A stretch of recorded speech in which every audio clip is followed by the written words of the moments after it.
Bugün Avrupa'daki Kürtler, Kürtlerin dostları, demokrasi isteyenler, barış isteyenler ve Avrupa'da yaşayan Türkiye halkları olarak Kürt Halk Önderi Sayın Abdullah Öcalan'ın özgürlüğünü talep etmek için alandayız. Kürt halkı ve dostları bugün bu alanda Sayın Öcalan'ın özgürlüğü için özgürlüğün özgürlüğümüzdür şiarıyla bir eylem ve yürüyüş gerçekleştirecek. Geldiğimiz nokta itibariyle de Sayın Öcalan'ın özgürlüğü Kürt halkının özgürlüğüdür. Kürt halkının özgürlüğü de Sayın Öcalan'ın özgürlüğüdür. Adeta Kürt halkının kaderiyle Sayın Öcalan'ın kaderi bu noktada birleşmiştir.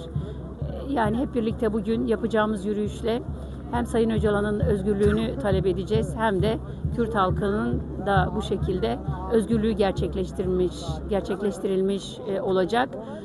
Biz başarılı bir yürüyüş olacağını düşünüyoruz bugün. Hepimize serkeftin.